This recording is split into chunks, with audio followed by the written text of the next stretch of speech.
Bom, a gente gostaria de saber do senhor, assim, uma breve explanação sobre o seu entendimento acerca dessa relação justamente civil-militar, mas no meio acadêmico. Então, como os militares percebem um avanço dos civis dentro dessa área e como os civis percebem também essa resistência dos militares?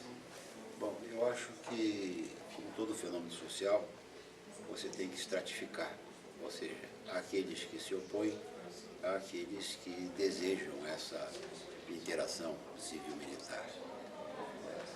Por parte dos militares, eu quero dizer a você, e àqueles que eventualmente possam nos ver e ouvir, que eu tenho encontrado particularmente uma recepção muito grande a essa interação, porque eles entendem que a própria permanência da função deles como protetores da nossa soberania depende de um entendimento que a sociedade deverá ter em relação ao papel deles.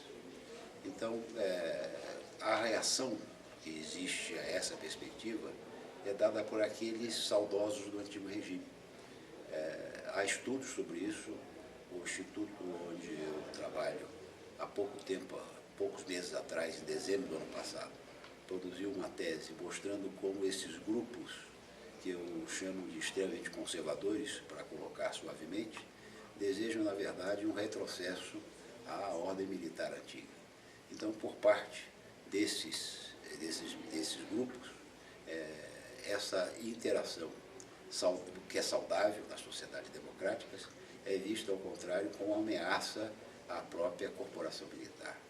Por parte dos civis, não existe, claro, uma comunidade que se formou recentemente, que é hoje em expansão, mas que também muitos setores são capazes de ver esta relação como uma relação perigosa. Ou seja, ela pode significar que os militares estão cooptando os civis.